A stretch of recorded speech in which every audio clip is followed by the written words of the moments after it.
All right. For folks who might be tuning in, this is Akuno. I'm in Omaha, Nebraska. We are about to go live with a conversation here about people's assemblies, food sovereignty, and economic democracy.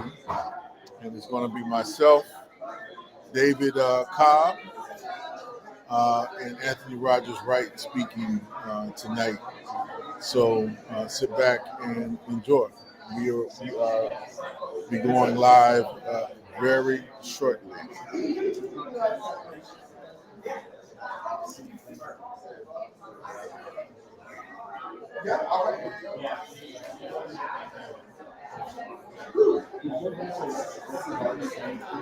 Hello. Hello, everybody. Welcome to the world famous Sydney and historic Benson, Omaha, Nebraska. Thank you so much for coming out this early evening for this event.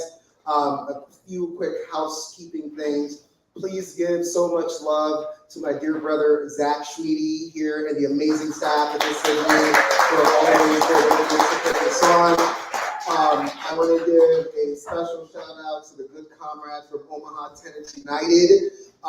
If you are not familiar with the work that they have been doing and pulling off, you should find out more with some of the comrades who are wearing t-shirts. Last week, they officially formed a union at the Drake, what's the name of the housing unit?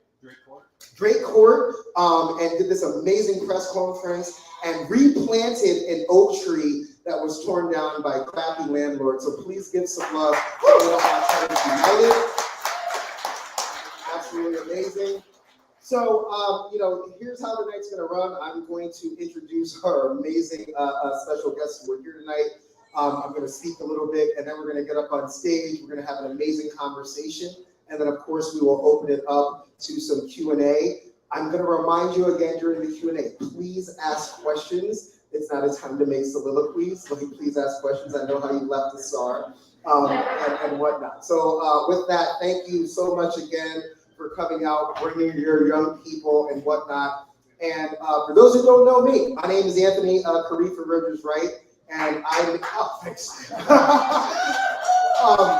I recently made the decision to jump into the race for Omaha City Council District 2.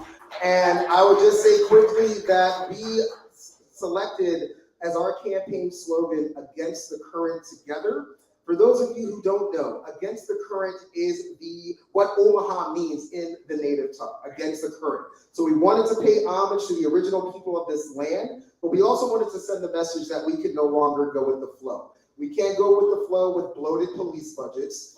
We cannot go with the flow anymore with horrible slumlords and bad landlords and city council members who are in their pockets and in the pockets of developers. I just released a statement to the amazing people at Flatwater Free Press, and I said, yeah, I'm probably not going to get the endorsement from the Metropolitan Omaha Property Owners Association, and I hope they come for me because we're going to make them famous, and their days of doing bad business in Omaha are coming to an end. I'm running, and I'm just going to say, people who know me well know that I don't do identity reductionism. I'm an equal opportunity asshole when it comes to injustice. I'm also going to be calling out the poverty pimps of North Omaha who have been profiting off the backs of poor and working class people while lining their pockets, whether it's the so-called Susie Buffett Formed Empowerment Network, whether it's former city council members like Ben Dare, Done That, Gray. They are also on notice. Your days of profiting off the backs of poor and working class Black, white, brown, and indigenous people is also coming to an end. And yeah, you should definitely talk to that. Yeah, you should definitely talk to that. I am the only candidate, I believe, that is also calling for an ordinance to allow 16-year-olds and older to vote for Omaha Public School Board members, because it's not enough to just talk about the youth. It's not enough to complain about the youth. We have to include the youth in the civic process. Too many people are making decisions that affect their lives. It's time to let them be a part of it. So we're going to start with school board, but eventually we want 16-year-olds and older to be able to vote in all municipal elections in this city, and we're going to get that done. I am also the only candidate who is running to institute an ordinance for rent control and rent stabilization because the rent is getting too damn high. Why else are we in Omaha if it's not looking for the affordability that is being ripped away from too many people who are being pushed to the margins? We are going to get rent control instituted. If I can't do it in city council, we will do it via ballot initiative. We will get it on the ballot because I know people in north, south, east, west Omaha all agree the rent is getting too damn high and we have to get it under control. I'm also running in the spirit of my comrades from Omaha Tenants Union to institute an Omaha City Tenants Relation Board similar to the National Labor Relation Board but for tenants, and an ordinance requiring all leases to include information about how tenants can collectively bargain and join and form unions, because we know the truth. If you go against landlords by yourself, you probably are going to lose. But if you go against landlords with organization behind you, damn right, you have more of a chance of winning, and we're going to take it to the landlords. And there's going to be a tenant relation board in the city planning department to work with amazing formations like Omaha Tenants Union. So we bring the power back to the tenants and take it away from bad landlords and slumlords, whether they be Sadi at City View Apartments or the horrible people who are running Omaha Public Housing right now. We're going to put an end to that too. Woo! And the last thing I'll say is that for whatever reason, I'm the only candidate that is running on this thing. You may have heard of it. It's called climate change. It's real. It's happening now, and it's impacting and taking far too many lives. I don't know if you know this, but Nebraska is supposed to be the only state in the country with 100% public power. It's too bad that our public power representatives are making private deals with data center AI companies like Google and Meta to bring 11 data centers into the Omaha metro area. A week after my own OPPD representative got reelected, he ran unopposed, by the way. 1 week after he got reelected, he voted to raise his salary and raise your power bills to accommodate Silicon Valley pirates and their profligate, like obese, appetite-inducing data centers, which is going to raise your bills more. But worse yet, who's heard of the North Omaha Public Power District's dirty coal power plant? Who's heard of that before? Yeah. Don't clap for that. Don't clap for that. That's terrible. It was supposed to be closed down 4 years ago. Then we get word that it's going to stay open in perpetuity in order to accommodate wealthy folk who use a ton of energy and, more importantly, to accommodate data centers. This is environmental racism. This is environmental injustice. North Omaha is no longer going to be the premier economic and energy sacrifice zone, certainly not for wealthy people, and certainly not for Silicon Valley pirates like Google and Meta. We are going to shut that power plant down by all and any means necessary. All right. It's enough about me. I'm sort of secure about me. But, oh my God, no, I have to give a shout out to one more person. Yes. Okay, I will do that, Daniel. Thank you, Daniel. You see, the leftists are always have to be heard. I love you. Well, before I do that, you may be seeing around. We're doing something different. Rather than like the door hangers and whatnot, we decided to make a zine for this campaign, except we're calling it a Apollo-zine.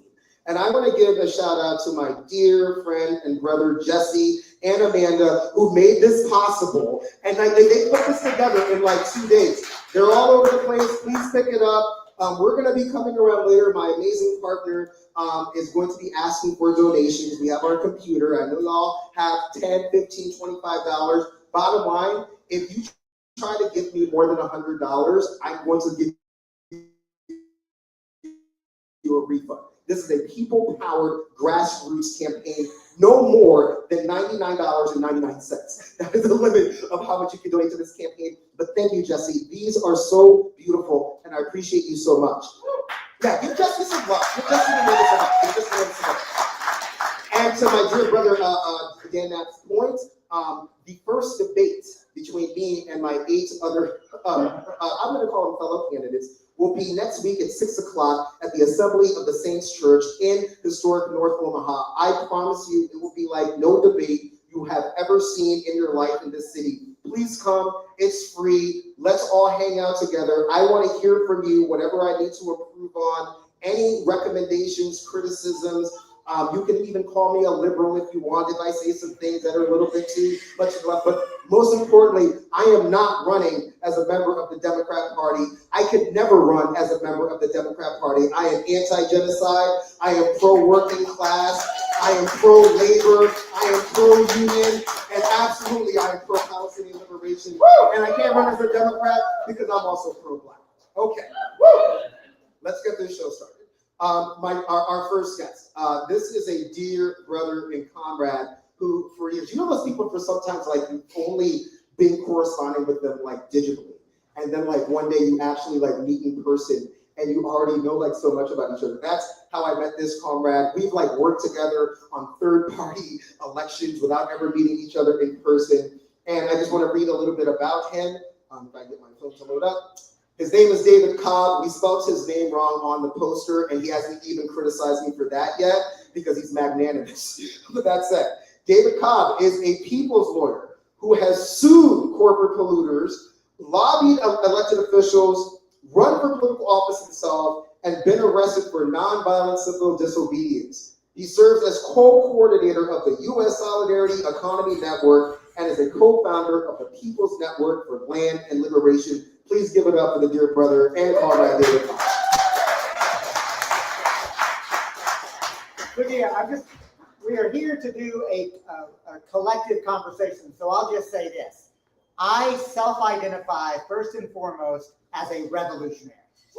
And yeah, right? And the reason I do that is twofold. One, because it is true, because I believe we must restructure this society. We cannot tinker around the margins.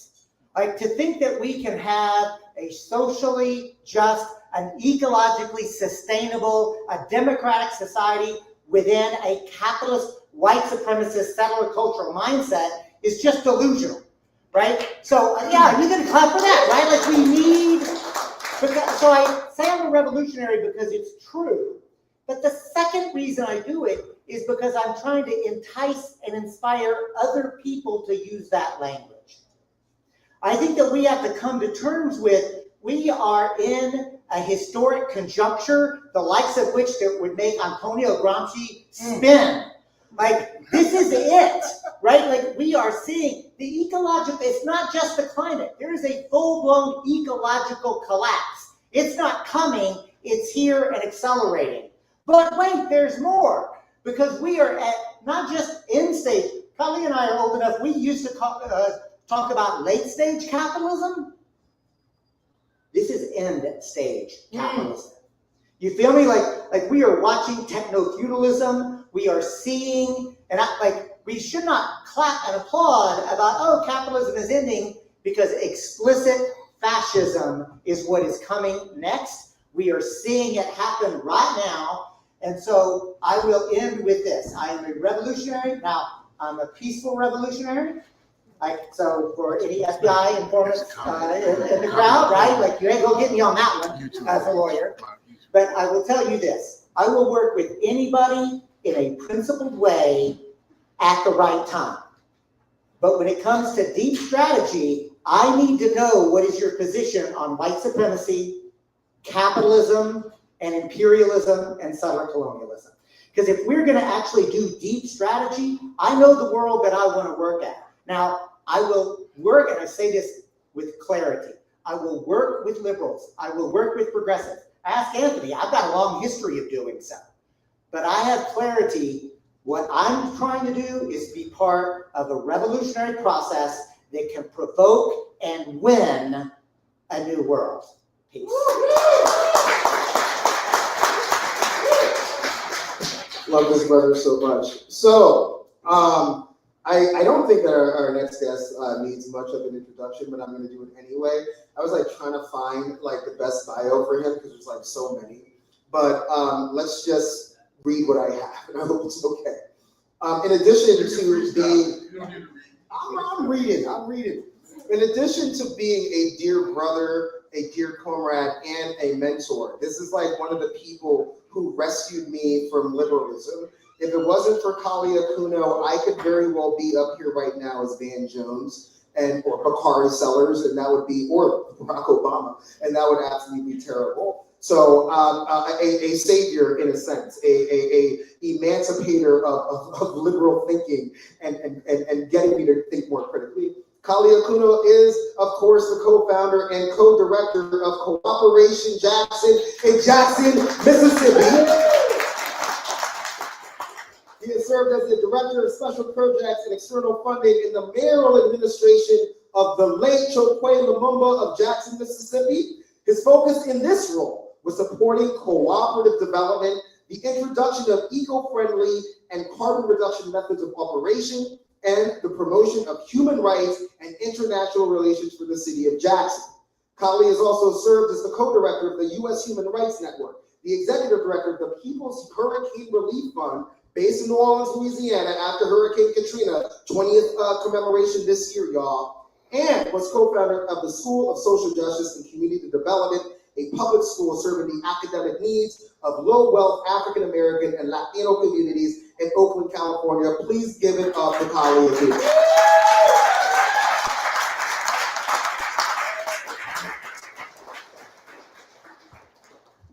Do you want to say a few quick words before we get into it? I think you should.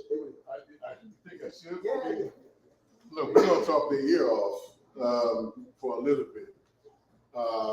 So I would kind of prefer us to just get into it more so than anything. But I will say thank y'all for coming out and engaging us for this end stage conversation. And hopefully we can clarify some stuff and get into some shit that will help us move this in the direction that we all want and need it to go. That's why I'm here, right? Jackson is a site of struggle. It's a place of struggle. It's a place where I work and live. But one little, nice little project is not going to change the world. It could inspire. It may clarify. But we need y'all as much as y'all might need it. So I'm here to hear from you, to learn from y'all, and figure out what can get popping in Omaha, that could help us move further on down the road. And when I say that we need y'all, I need y'all, I'm very serious about that, because we live in a phase where, they could be burning shit pretty quickly. Don't think that some of them don't have that in mind, right? And we would make a little gallant fight in Jackson. Best believe we would. But given the present array of forces, we know ultimately we would lose. I don't say that to either shock anybody or to be ashamed. It's a statement about how disorganized we are at present, but also an acknowledgement of where we need to go, right? And how much ground we need to make up in a very short amount of time. So let's get into that. All right. Thank you, Brother Kali. So also, of course, Kali is author and co-editor of the amazing book, Jackson Rising. This is the second iteration, Jackson Rising Redux. You should get it. You should read it. My brother Thad, who's in the audience tonight, brought me my copy, and I love you, Thad, wherever you are. But we're going to borrow a lot of concepts from this book. So first and foremost, to both of you, we use a lot of terminology on the left, but I think that two phrases that we really want to get into in the context of Omaha is this idea of people's assemblies and community energy production. Can both of you kind of talk about, again, we'll start with Kali, when we're talking about people's assemblies in the concept of participatory democracy and energy democracy, community control of energy, what does that mean and what can it actually look like? All right, I want to throw some of y'all history back at you a little bit and to learn some stuff from you. So how many of y'all know about the Socialist Farmers Network that existed here in this state in the 1880s, 1890s, early? Shout out to the Omaha Tennessee. Tell us a little something about it. I mean, my knowledge is pretty minimal at best, but I do remember reading about organizations like that existed in kind of this proto-socialist space and the Bob Bear era. I don't pretend much to know much about that. Anybody else want to add on that? Or do folks here, do we need to give a microphone to folks in the audience. Need to give him a microphone. Need to give him a microphone. Yes, Come on. oh, yeah, you come on. You might have cool. I don't think. Hi, my name is Balin. I'm an organizer with Omaha Tennis United. What I was saying is that here in Nebraska and a lot of states in the Midwest in the 1880s and 1890s, there were lots of these organizations that were building on kind of the labor movement at that time, but specifically kind of catering to like farmers and organizations in here. And I know that even in the 1930s, they had stuff like signing up to like prevent bankers to come in, and they would essentially silently intimidate these bankers from coming in to make these purchases of these farms that have been foreclosed on, so that they could buy them back for pennies on the dollar. Real examples of people power in action. Thank you.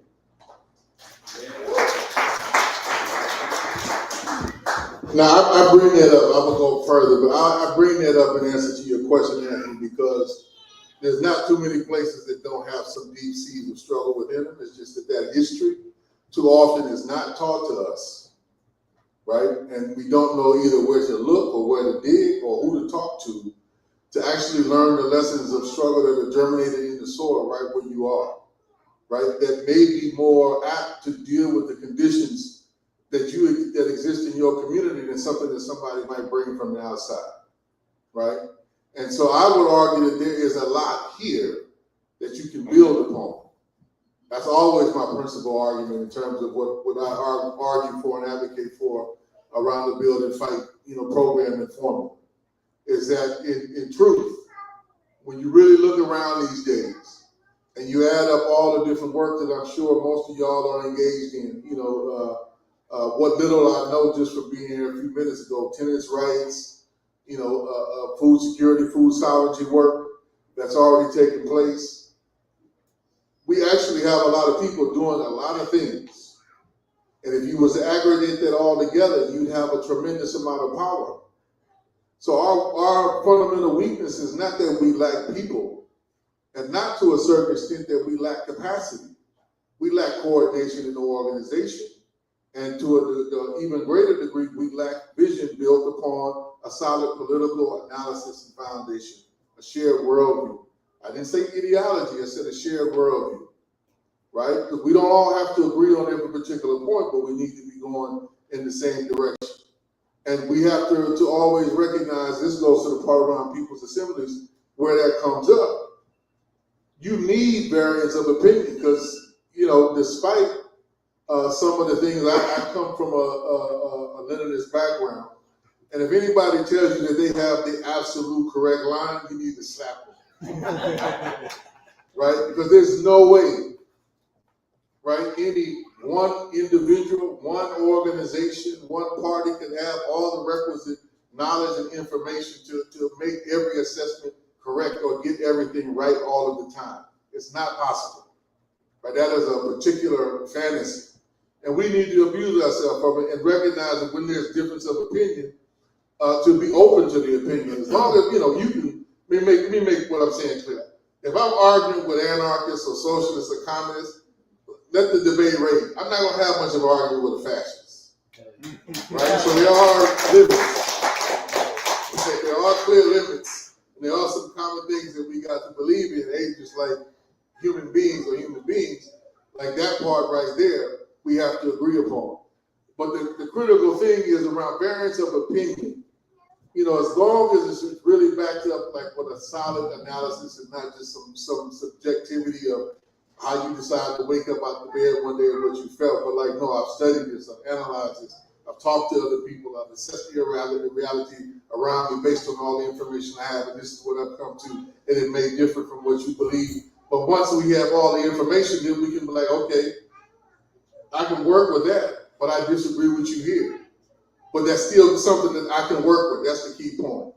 And when we are at our best, we build institutions like People's Assemblies where we can come, argue, debate, but also plan and coordinate with each other what it is that we need to do collectively and what is possible given the time, energy, and resources and capacities that we have to move on the world in the way that we move on. And you can do that anywhere.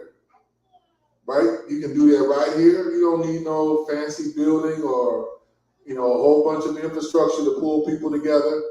You know, my folks were most of my ancestors here were chattel, and best believe some of the best moments of them articulating how they were going to get free did not come in the master's house. It came out somewhere in the field or deep off in some swamp or some backwoods. So don't think that you need a whole bunch of fancy stuff and gadgets and, you know, institutions to make critical decisions around what the future would be. We got too much time in history to know that folks with far fewer resources than we remotely could possess did far more.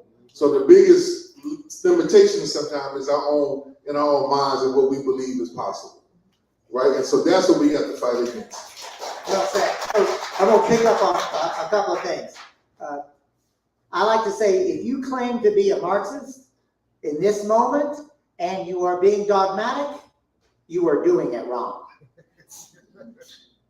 In other words, I am very sincere when I say this is it. Our generation, for better or for worse, with what we are facing, like our children and grandchildren are going to look back and either praise us or curse us. So I say that because I want to really get serious. Now, absolutely, I want this young brother to get elected in the city council of Omaha, 100%. And, not but, and I will say it was worth my time, energy, investment if coming out of this, a cooperation Omaha is emerging. That's the real game. And to that, I want to pick up on Kali's point. Like, really and truly, all the participatory People's Movement Assembly is when you gather some folks together and create a container in which genuine debate, dialogue, and exploration can happen. And you know, I'm from the South, right? My mama used to say, son, if you go looking for disagreement, guess what you're likely to find? Coincidentally, if you go looking for agreement, guess what you're likely to find? So what I'm saying is, absolutely look for, like, and if I agree with somebody 90% of this time and I have 10% of disagreements, the standard leftist move is, let's argue and fuss and fight over that 10%. What I'd like to say is, can we at least agree, if we agree on 90%, that 90% of our time is going to be spent building shit together? Absolutely, we should have those debates and discussions, but our focus ought to be, let's getting free together. So again, a People's Movement Assembly, Kali and I can absolutely point you to some fantastic resources on how they're done, but at the end of the day, it is literally nothing more than bringing people together within a container, asking the right kind of questions, and creating a culture of listening to each other, of being in dialogue, and like old school political education. And I'll say this, right now, I do not know what I don't know. Neither do you. None of us do. So taking that level of humility, that intellectual curiosity into a People's Movement Assembly, that's number one. Number two, yeah, right? Like, thank you for that, right? A level of genuine humility and intellectual curiosity. The second point that Anthony made that I think was very powerful, and that is, how do we create energy democracy? Now, one of the things that as a lawyer, I can tell you, rural electric co-ops, the ability for municipalities to own and control energy production and distribution models, it ain't rocket science, right? Like, I promise you, there's not a problem that you are facing in Omaha. There's not a problem that is happening in Nebraska. There's not a national problem. There's not a global problem that there are not solutions to. We, as social change agents, are not sufficiently organized, coordinated, and we don't have a shared strategy. And I'm back to the People's Movement Assembly, done well, gets us on a collective strategy where we can say, I can get down with you 90%, here's where we're gonna roll on that. When you go and do that other 10%, I'm gonna do my best not to fuss with you about it because we're comrades otherwise. I think the key. Now, I think part of being social change agents is self-criticism. So I'm going to say from the outset, I kind of fucked up. It is International Women's Day. So this next question is for International Women's Day. So vote, yes, give them, of course, come on. Can both of you give some, we'll start with you, Comrade David, some insights into International Women's Day from the context of Palestine and the larger context of what we mean by feminist economy. And then the last question is, why is capitalism sexist? Right. So, like, first and foremost, we have to recognize that the, like, social reproduction, anybody know that phrase? Right? Social reproduction literally means what does it take to reproduce a society, right? It is very, like, it is just objectively true that producing children and rearing them and nurturing is the single most important part of social reproduction. Without that, nothing else matters. In a capitalist economy, it has no value. So that's beyond a gender role. I mean, gender, like I was raised by a feminist mama, right? Like, I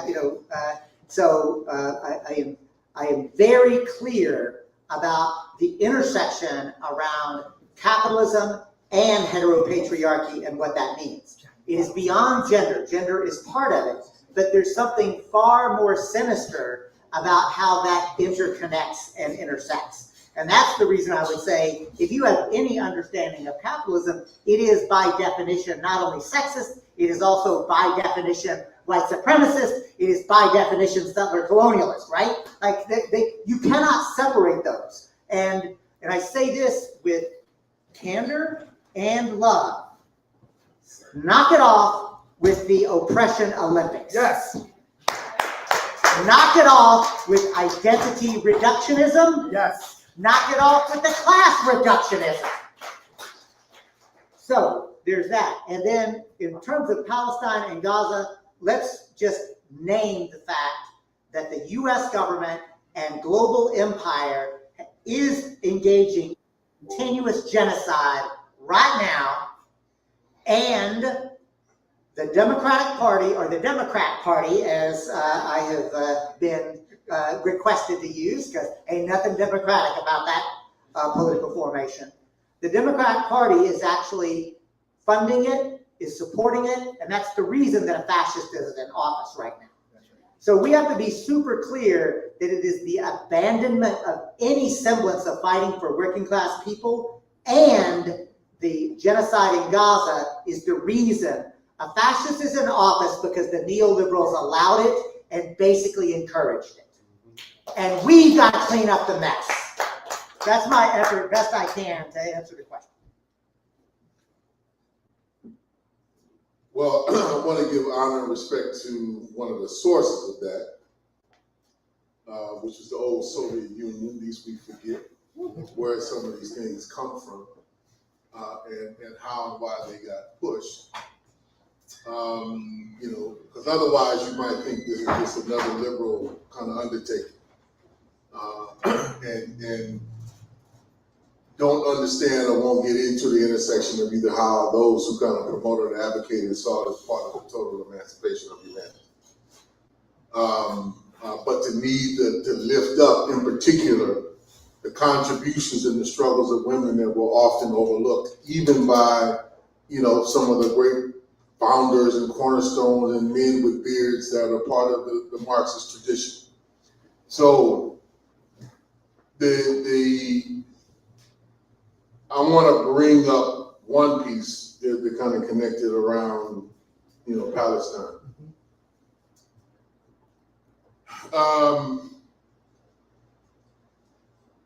Number one, Trump is just saying out loud what actually was the policy in the game and the bipartisan nature of their agreement there. So don't think that he's doing something different, maybe a bit more outlandish, maybe a bit more vulgar, but he's just making abundantly clear what we've all witnessed. The other thing, let's stop making the focus about Gaza, because they're doing the same thing right now in the West Bank. It's not. I stand corrected.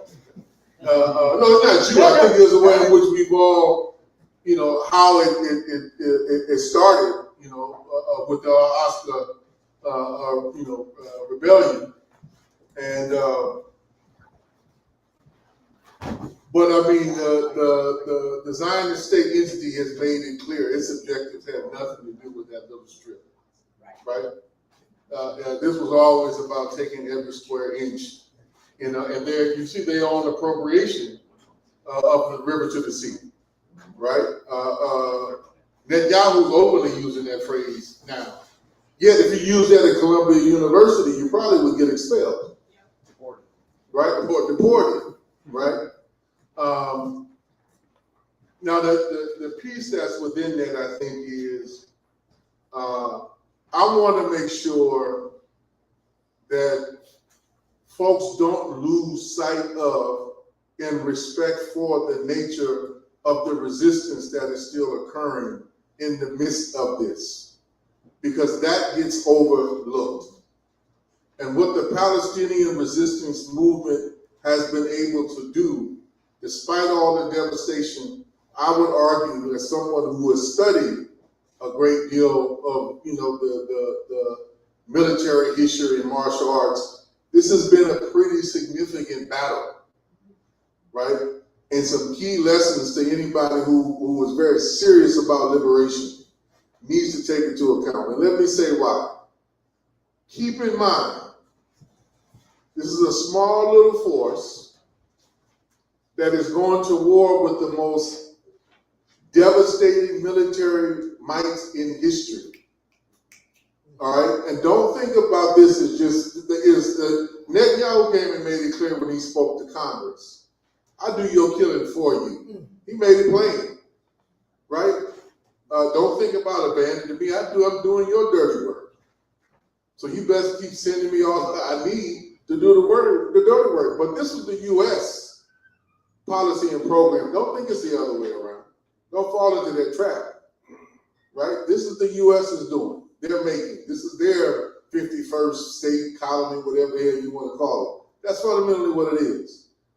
And so you can't say they went toe to toe, but don't y'all find it amazing that every time they pull out, a new quote unquote hostage, and it's interesting that Israelis are hostages, but what do you call the thousands of people in the Israeli jails, right? Don't accept their terms is the point. But, the different forces of the Palestinian resistance still showing up armed, still showing up in their fatigue, still showing up like we still here, right? We done figured out one way or another. We done hid these folks from you and kept them at bay. So there's still some infrastructure that they have not rooted out, they have not destroyed, and best believe, because it's ideological and it's rooted in the people, you can get rid of Hamas. The resistance will still be there, right? Until there's liberation, it may find another name, another articulation, another political animus. It's going to be there. It's not going to die. And there's some serious lessons that need to be taught and learned and built upon that.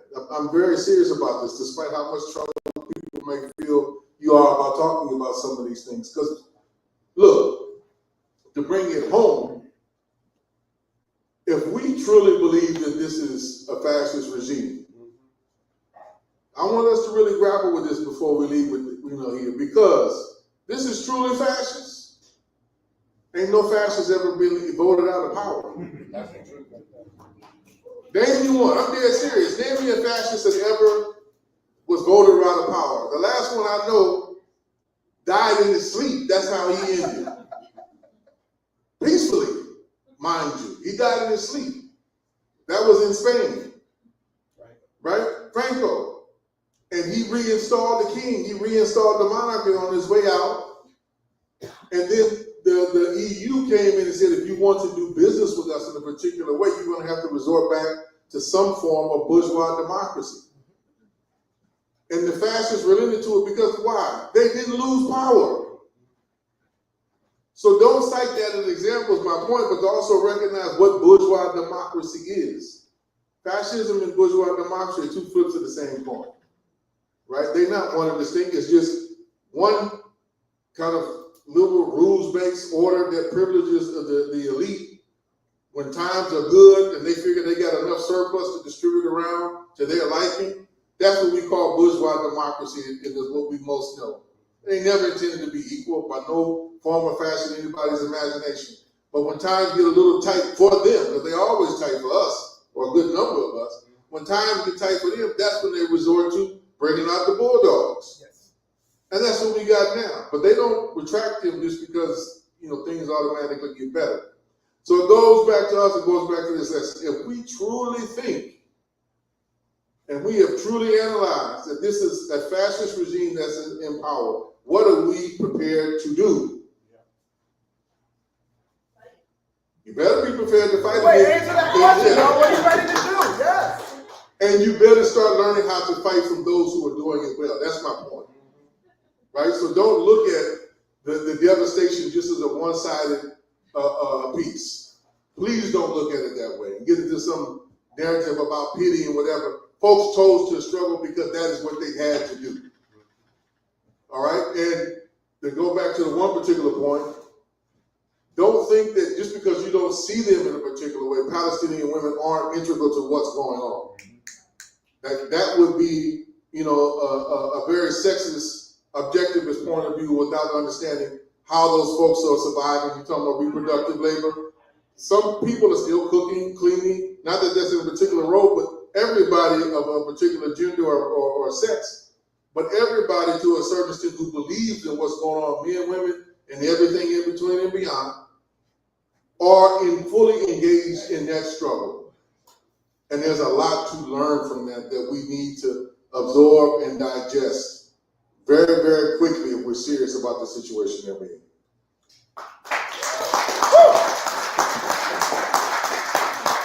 So shifting just a little bit to some of the buffers that prevent multiracial, multi-ethnic class solidarity, because Comrade David, you brought up this idea of identity reductionism. Kali wants to make it interactive, and I want everybody in here to be honest tonight because we are all in here together. Seriously, show of hands to all of my white comrades in here. How many of you have been told to check your privilege any time in your life?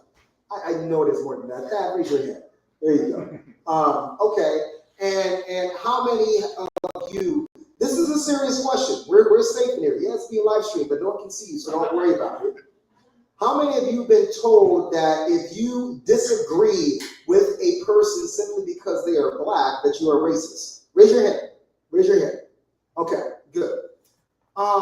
First, I'm going to read to you something, and then I'm going to ask the brothers a question from a brother that Thad, my dear brother back there, and I love, the great Noel Ignatieff, who coined the phrase, treason to whiteness is salvation to humanity. That's a white guy. And here's what he said about analyzing white privilege for those of you who have probably been told to check your white privilege by a liberal, right? By a liberal and an identity reductionist. The point of analyzing white privilege is to understand the way it inhibits multiracial class struggle and to convince white workers that in embracing white identity, they have walked right into a trap set by the ruling class. Letting go of white privilege is not an act of sacrifice by the white worker, but a matter of farsightedness, of seeing beyond the short-term benefits, often only imaginary, of their disastrous alignment with the ruling class. To suggest that the acceptance of white skin privilege is in the interest of white workers is the equivalent to suggesting that swallowing the worm is in the interest of the fish. Now, that's done. But on the other hand, and this is bringing it back to Omaha, and I do want to talk to y'all about this. I can say it, and you all should be able to say it too. And my comrades who may not be as blessed with as much melanin as me, and we have had these conversations. There is a black misleadership class in Omaha, Nebraska, straight up and period. So, reading here from, again, the Jackson Rising Redux. Do not buy it on Amazon. I hope it's not even available. In a chapter written by the great Bruce A. Dixon.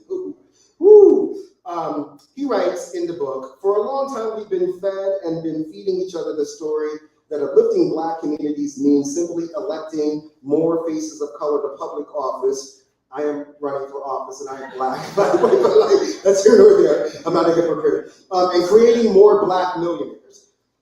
This is a myth, a fable, a grown-up fairy tale that told us nothing about how the world and this society actually function. In the real world, we now have more Black faces in corporate boardrooms, more Black elected officials, and more Black millionaires than ever before, alongside record and near record levels of Black child poverty, Black incarceration, Black unemployment, and the loss of Black landed wealth. So I would love to hear from both of you the pitfalls of both identity reductionism and also class reductionism. And I'm going to throw in something that may get me in trouble. Recently here in Omaha, and a lot of people know what I'm talking about, 5 workers who I am in solidarity with attempted to form a union, literally at the Union for Contemporary Arts, and were fired. And there are many who are saying that the executive director, who happens to be a Black woman, should not be criticized simply because she is Black. How is identity and class reductionism counter-revolutionary?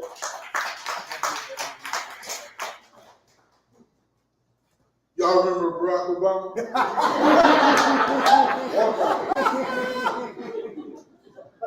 So there was somebody young enough who probably wasn't around here, so we can't blame him. But all the rest of y'all, I hope y'all remember those 8 years very well.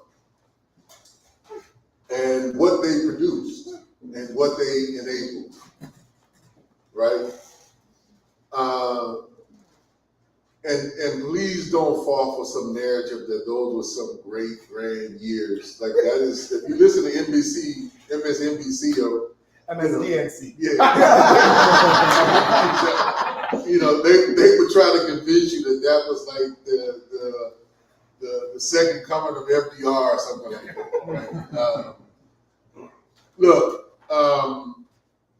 dude deported more people than any other president in history. Were folks aware of that? Mm-hmm. Right? More drone strikes. Order-in-chief. Yeah, the Commander-in-Chief.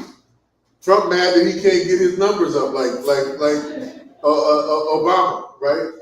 Right now. So the way in which he willfully kind of exploited the symbolism of the civil rights movement and the Black liberation movement to try to include a more, inclusive narrative. And the way in which he, what was his slogan? I hated it then, so I never. Yes, we can. Change you, there you go. Change you can believe it. That was some of the greatest bullshit I ever heard. So it's like very off the top, limit your imagination,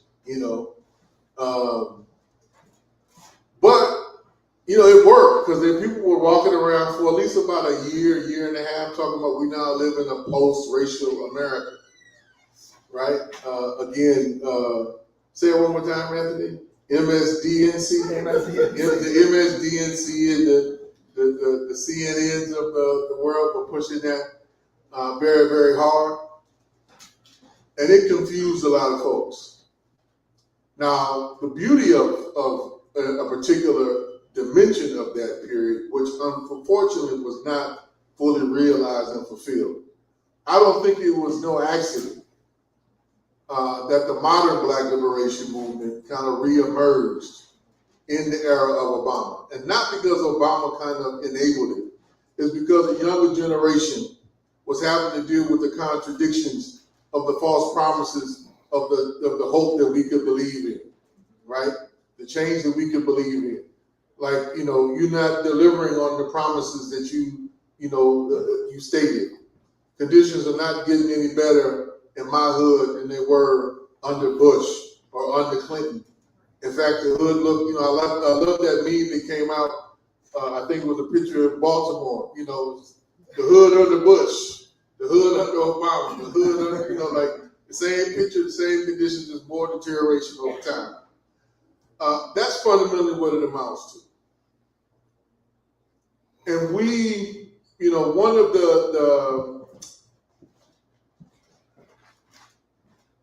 I'll try to end with this. There's one of my favorite quotes from the 1990s. No. This is I think this was 89. I'm showing my age. This is 89. Yes, it was 89. And the premier of South Africa, the last white premier of South Africa, gave a famous talk. Y'all can probably look it up. I think I saw it on CNN, one of their back pieces. And somebody asked him, this was during the end of apartheid. They had negotiated and it's collapsed. And he made a statement that was prescient. When they kind of asked him, what about this change? He said, no, we are learning from the Americans, and we figured out we can treat our blacks like y'all have treated yours. Meaning, we ain't losing nothing, right? Those who are in control now, those who are in power now, we figured out a way that we can remain in power, but there'll be some black faces in high places. And there could be somebody like Cyril Ramaphosa. And if y'all don't know, Cyril Ramaphosa is the president of the Republic of South Africa.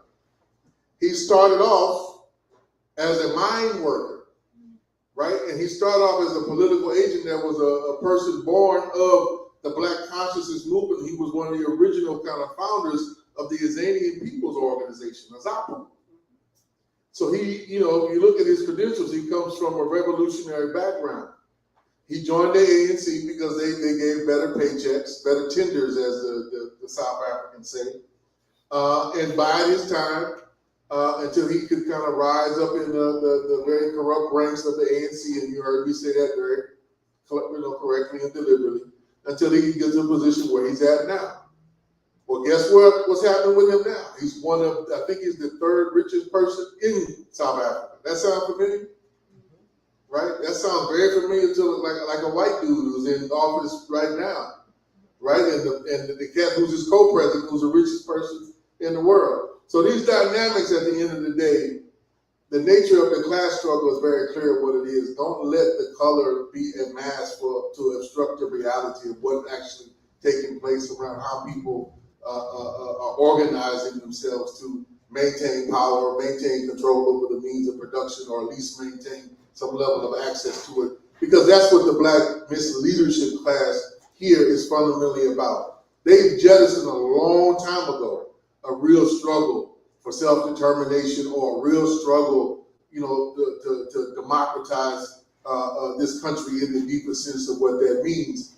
And basically, just accept it. Give me my little 40 pieces of silver and give me some access and maybe some TV coverage, and it's all good. And the show of exploitation and extraction goes on. That's the name of the game. Do not be fooled. Hold on. I want y'all all to promise before Comrade David answers this question that you're not going to call him a racist now. We're not going to have any of that. Just making sure. All right. Point one, MSDNC, let me tell you, this is your footnote, because from now on, I'm going to use that phrase and people are going to think I'm very clever in public spaces. So here is your one footnote for what I think is a brilliant line that I'm going to steal. I'm going to steal it. And the second thing I'm going to do is to say this. Like self-criticism, I'm going to break it down. Because I'm 62 years old, right? And I grew up in rural poverty, not working class. I know what it's like to carry a 5-gallon bucket of my family's excrement and pour it in a hole in the ground at the end of the day as an 8-year-old little boy. And I used to be deeply ashamed about that, and I would never talk about it. And I'm not saying it now so I can get a class check mark. I'm telling you, my hatred of capitalism. Like, I can chop it up with anybody on the intellectual of it. It's in my bones. Nobody had to tell me that meritocracy was BS, because I lived it and I saw that we worked our butts off and we were always exploited. But because of the pigment that I have and the male body that I have, I did actually fall for the rest of the creation myth of this country. So I've given you the context because I really want to just own the fact that at the age that I was at, my political consciousness began in the anti-apartheid movement. Because I want you to imagine David Cobb with long hair, riding a Harley-Davidson motorcycle, which is true. I worked in construction for a couple of years, so I'm 20, or early 20s, get done community college, and then the University of Houston. Come up on my Harley, I see a big sign, end apartheid now. And I was like, oh, snap, I know what apartheid is. That's horrible. I'd like to help end it. But most importantly, underneath that banner, there was a table, and there was a fella behind it. An activist. I'm 22, 23 years old. I had never physically seen anybody who actually tried to do something like that. When I say I'm country, y'all, country AF, right?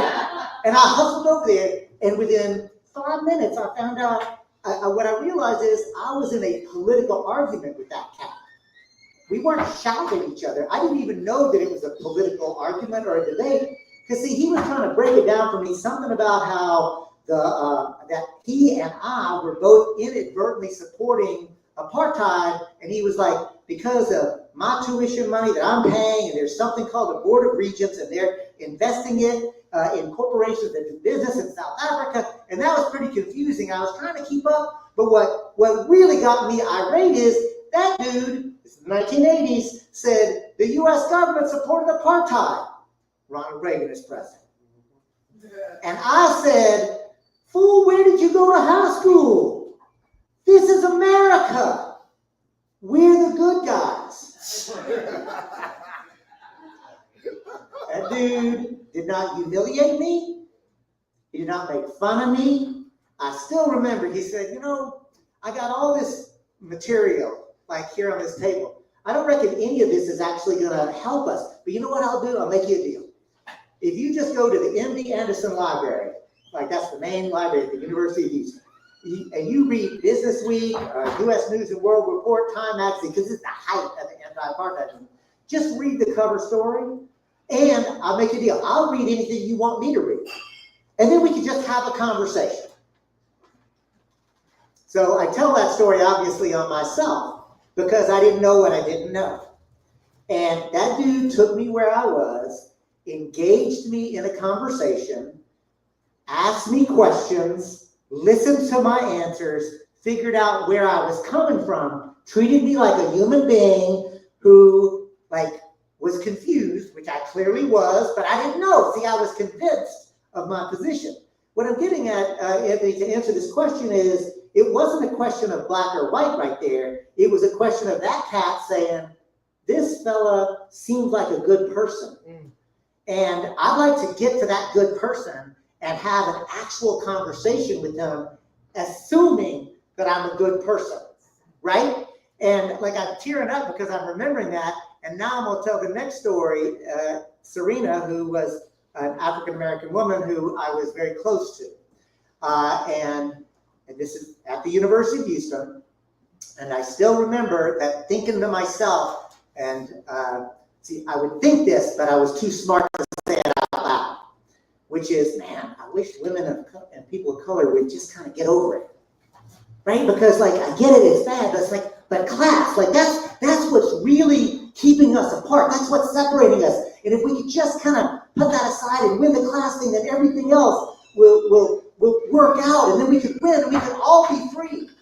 And but because Serena and I were so close, I felt vulnerable enough and safe enough to say that out loud. And to this day, I will never forget the look on her face. It was sadness, it was anger, it was disgust, it was everything. And she looked me and held me in the eyes, and there were tears in her eyes. And she said, you know, David, I know you. I know your heart. And I know the words that you think are coming out of your mouth. I only wish you could hear the words that are coming into my ears. Because when you say, you know, like, if we could just understand that class is what divides us and that identity politics is the problem, has it ever occurred to you that that's because your lived experience and your identity is as a poor person, because I know you and I know what you went through, and it was horrible what you went through. But have you ever considered that my lived experience is just as valuable as yours? And I've got something to add to this conversation. And that if we can't actually have an honest conversation, we can never win. And if you've ever had what they, like an actual paradigm shift in your life, let me tell you what happens in a paradigm shift. The world turns around you. Your stomach will like come up. I almost threw up. And for me, then I had wash over me anger at the society that had done this to me, shame at myself, embarrassment at the pain I had caused somebody that I loved and cared for so much. That's when I realized, in a very somatic body kind of way, oh, this is what the interconnectedness of it means. If I am going to be true and live my politics and actually be the best version of me, the man that my mama raised me to be, and that my mama and papa saw in me, and all the love that my ancestors put into me, I have to always be against all exploitation, all oppression, all domination. Like, there can't be any, it is a false idea that we can separate white supremacy from capitalism, from any of those exploitations. And so what I'm getting at is, like, if I, as a dumbass, 22-year-old redneck, because let me tell you, my redneck credentials, chef's kiss. Like, you will not find more authentic redneck than me, right? And how I grew up. And if I can have that epiphany, anybody can have that epiphany. My job, and Kali and I sometimes joke about it, my job is actually to go into pool halls and bowling alleys and have these conversations, put up with some casual racism and some casual sexism in order to help people start to have an epiphany, right? It's not that I need to come in and say, like, what a performative good white ally I am. That is useless. White liberal guilt is the most, I've never met a black person who said, thank you for feeling guilty. That really helps a lot. And I'm going to end it with this. Jerome Scott, my mentor, our mutual friend, our comrade.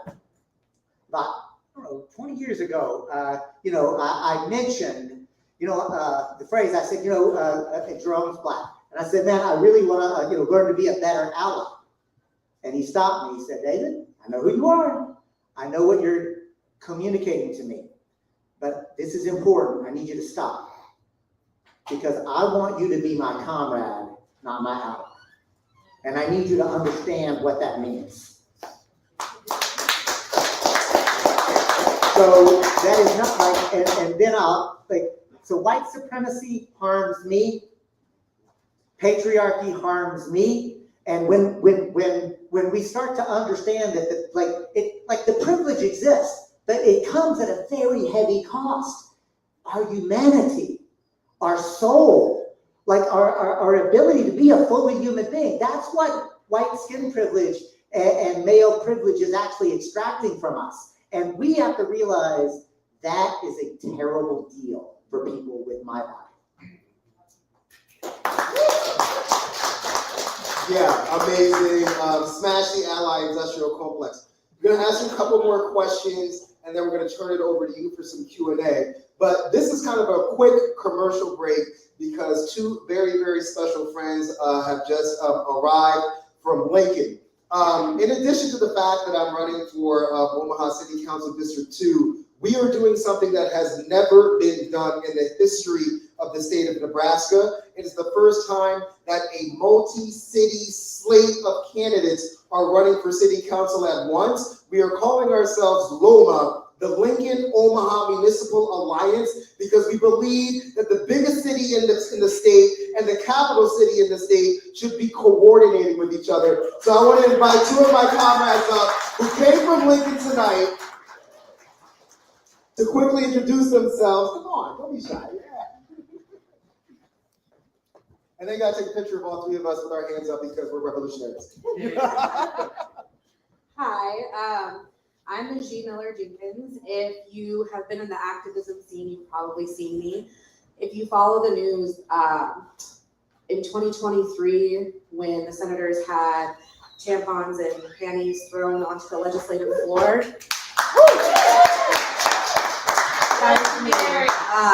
I'm running for Lincoln City Council because I want to see active change. And my role in my community as an activist, I have started a couple of mutual aid projects. I helped create Free Pride in Lincoln. We do a lot of stuff that's strictly for the people. And so I'm excited that we are working in the legislative field to start working for the people on a bigger scale. So that's me. Hello, everyone. My name is Renee Carrillo. They, he pronouns. I am a Lincoln DSA member. Been in with them and organizing with them for the past 3-4 years. Also, union member. I'm on their executive board and have been helping making sure our members are registered to vote and getting them aware of what is on the ballot and stuff. Somewhat of an activist, not as much as she, but been around and super inspired by her and super inspired by Anthony. When I was tapped to do this, I was super excited. I'd already kind of been tossing around the idea of doing something, and this was just my way in. And happy to be here and happy to help. If y'all have any suggestions or if y'all want to get in touch with Omaha DSA, I can help you with that. But yeah, let's go make some change. Somebody take a picture of the three of us, please. Please, anybody? There we go. All right, give it up for Renee and Eugene. Loma, baby.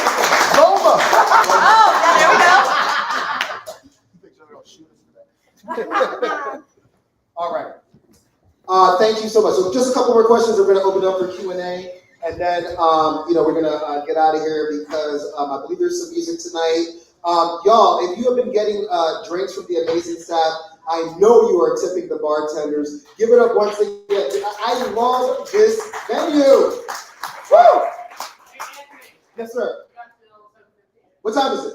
6:45. Oh, nice. All right. Okay. All right. So last question. We'll combine it. No, last question. Forget it.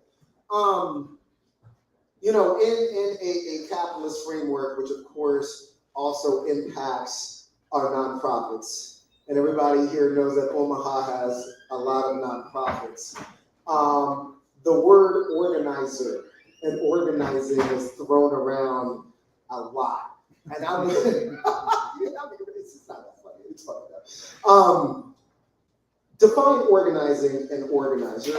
What is the role of the organizer? And can you speak to it in the context of shouldn't the primary goal of an organizer be, and a nonprofit to be, to organize themselves out of business? Look at here. So that's an adage, right? Like the job of the organizer is to work themselves out of work, because what you've done is to get people so empowered that they're able to do for themselves. And that is, from that line of inquiry, of course that is true. I think the most important thing that I want to make, though, is the distinction between what I think about as an organizer versus the mobilizer, right? And there is a role for mobilizing people to get them kind of in motion. But to me, it's back to my comments at the very beginning. The role of the organizer is to help people to understand what they already know, and to help them collectively make plans and then implement them collectively together, right? And so I do believe, and I've heard you quote Ella Baker, right? Strong people don't need strong leaders, Right. right? And I do believe that, right? And there is a role for there's an ecosystem of different social change agents. And like, it's not that one is better than the other, but there's a difference between a cheerleader versus a weaver versus a strategist, etc. Like every organization or formation that I've been at that was really good at a division of labor. And what you did was say, let's figure out what you're good at, what you like to do, and then put them together and put you in the right position. So, to me, when I think about this question and I think about this event tonight, I'm gonna say straight up, I don't know yet whether this has been an organizing meeting or interesting leftist entertainment. Why not both? Hey, it's an organizer. Well done. I wish I could see that. That was a clever quip, a good use. But here's what I would say. We'll know if this was actually an organizing event after Kali and I leave, because y'all will still be here. And whether or not y'all are building connections, whether you're collaborating together, whether you're beginning to see how all of these issues ultimately are interconnected and how we're only going to win if we all win. We have to all get up. And I'll make this pledge to you now. If, and again, I hope Anthony gets elected. I ran for president of the United States on the Green Party ticket, right? Like, I managed the Stein campaign. I ran for attorney general in Texas. So don't get it twisted. I believe in electoral politics. And I am no electoral fetishist. Yes. Yes. Elections have a role to play, but they are a role. And so this is the pledge I make to you. When it's not winter, because I've been in Nebraska in the winter, when it's not the winter though, if y'all would like me to come back and help to sort of co-facilitate either People's Movement Assembly or some larger strategy to help to incubate and create a cooperation Omaha, I'm your boy. Well, I will be brief. Let's go to 7:30. Still brief.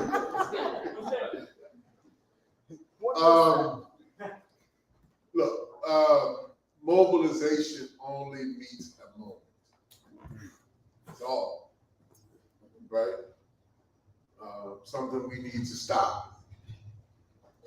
Something we might want to advance. Like you mobilize whatever capacities, whatever level of interest exists to meet that moment. Organizing, if it does nothing else, it enhances the capacities of those that you are engaging with. And if it does not enhance your capacity and the capacity of others to take on more tasks, more work, and I'm not meaning more just in terms of quantity, but it's also a qualitative dimension of this that is probably even more important. If it really doesn't do that, then it's just like activism, right? But you should be more skilled, have more in-depth analysis, more confidence, more agency from being organized. Because it's elicited something in you and you've elicited something in others. I like the way David put it. Like I'm just hopefully just igniting something that you maybe forgot or nobody, fully nurtured or saw in you, or getting you to see that you also have the capacity and potential to do some new things. So there's a lot of things that I do now, unless I had been kind of organized or pushed or challenged, or there was not a need to learn those particular things to meet a long-term strategic objective, I would have never stepped up to that, or nobody would have never pushed me into that. And I mean by push, I mean like an encouragement, not a force. But they, the folks who trained me, and I do mean trained in a positive sense, they enhanced my capacity, my ability to act, right? In any way that I desire. So that is a particular piece when you think about the difference between like organizing and mobilizing. Mobilizing doesn't necessarily, it may enhance your people's feel good or some element of their understanding of the world, right? It's not without its merit. It's a necessary component of what we do, but it cannot be the sum total of what our organizing, quote unquote, work is about, right? We want to build, nurture, foster more human beings in the fullest potential of what it means to be human, right? Right, the deep level of self-realization, that is what organizing should enable. And just always keep that in mind, right? To the greatest of your ability. And a lot of times, I would say genuine organizing actually comes in the quiet moments, right? In the relationships that you nurture, right? And we were talking about some of the elements that come out of a feminist analysis in honor of Women's Day, the deep type of care work that's necessary, and the social reproduction work. That's where the real organizing ultimately takes place, where people are nurtured and cared for and realize, hey, I can do something more today than I was able to do yesterday. And I can put that in action in the world to have a different outcome than what was presented to me or what I was told I was restricted from doing, right? It's that piece of somebody telling you, you can't do that. And you realize, yeah, yes, I can, right? Because it's been demonstrated to you in a number of different ways. Like there is no one particular way of doing it, but there are principles around care, nurturing, and development that are fundamental to any real organizing effort. David Cobb. Akuno. So if you want to ask Rodgers-Wright. Let's open it up for some Q&A and some discussion. Are you setting that mic up now, Shmi, for that? Yeah, I don't know. Okay, so just come on over. Yeah, we'll organize. Please ask a question, not a soliloquy. In the meantime, I'm gonna ask. I think Alex is still here to maybe walk around with her phone and the website so that y'all can donate to the People Powered Grassroots campaign. Please, if you can. Otherwise, it's cool. I'll find you eventually. But let's open it up. This is my neighbor, by the way. So yes, it's my neighbor. And I just want to tell you, real quick, before you ask your question, my dear comrade, what community looks like. We were both outside, and we noticed some people who wear uniforms and wear guns pulled up on one of our neighbors. And as soon as that police officer left, my neighbor and I were in formation, making sure that our people were okay. That is the type of world we want to build, and that's why I love this comment. Hello, my name is Kindness, sounds like kindness, but without the, even though it's not at all spelled like that. My question to y'all is, do you think having a stochastic organizational method for community work and everything is beneficial or harmful to the work that needs to be done?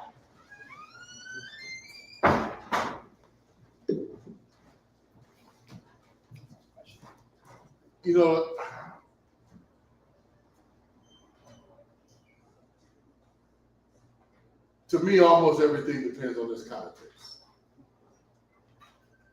And if we try to apply the same brush to every moment, every instance, we're likely going to fail.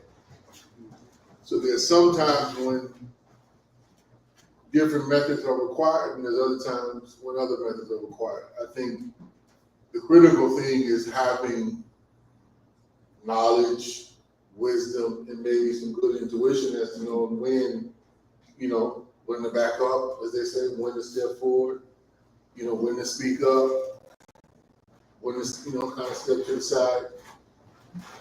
And this is where I think there's a craft to the work that we're doing. There's a craft, not to say that there's not a science to organize, that we believe there's a scientific dimension to it, but I think ultimately it's a craft, right? And you have to learn the skill of how to interact with different people, different personalities, different genders, different ages, different regions, different accents, different language. You got to learn all this stuff if you really want to be effective, and you can't paint it all with one brush. So I think it's a matter of to me, what's the most appropriate method to deal with what I'm confronted with, and then, to not be short-sighted. Like some part of it has to do with, and that would tell you, some of my methodology is within the position that I have, largely from experience, but sometimes with younger organizers, like I can advise you, but if I just told you that answer, that's not really helping you, right? As opposed to do some things you gotta learn for yourself. I may not have the answer. My answer might not be the right one, right? Because I think that's what gets people to like internalize certain things, right? And there's a difference between, and even that's attention within some of the work that we do. Dad worked with us in Jackson. He can tell you about the tensions and contradictions and stuff that we have that come with this working with poor, struggling folks. There are some times when you be like, look, I just have to like, this is what needs to be done. Point blank, there's no discussion. This is what needs to be done. I'm speaking from a point of reference and experience. A screw goes this way. Point blank. That's what it does. Is how it functions. Then there's other times we're like, I must, sit back and be patient. How would you do that? You think it through, you move it through. And I'm gonna be here as your comrade, ally, someone with a little bit more experience to support it, and so that when and if it goes off the rail, be like, that's all right. We can steer it back. We're not gonna let it all just go to hell, but that we will move with that. And I think it's but to me, the most important point in the larger term objective of what we're trying to achieve in Jackson, I'm very mindful, going back to the point around replacing oneself. This is a long intergenerational fight that we engage in. And it needs to be some people around after I'm long dead and buried who both clearly understand what the mission is and are prepared to take it on and move it to the next step.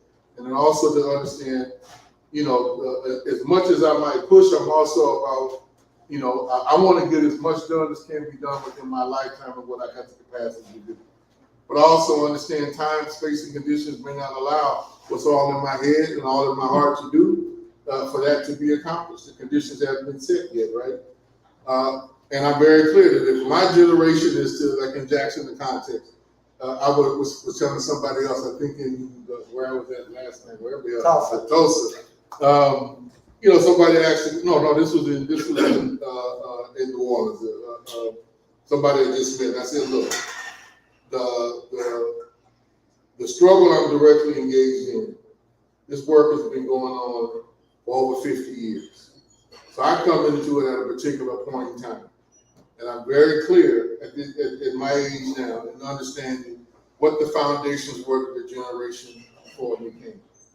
Like what they did, that now is enabling me to do this. And I'm now becoming much more clear after 10 years of doing this. My generation, these are the things that we have to accomplish. By point blank, end of story, we have to do for the next generation to be able to pick up and move this a little bit further down the road towards liberation. So I don't think it's an either or. I think it's a situational answer that ultimately I think we're looking for.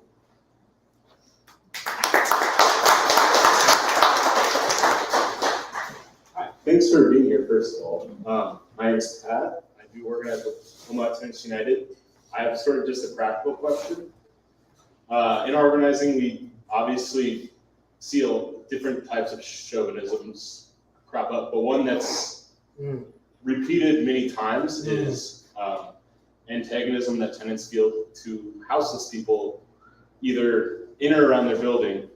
And I'm just looking for people that have been organizing a lot longer than I have, some strategies for kind of mediating that. We have some ideas, but it's definitely not something we have developed a really good solution for. You're from Humboldt County, you probably wouldn't know anything. He was teasing me about the number of tweakers that we have in my community. Brother, that's real, and I appreciate that question.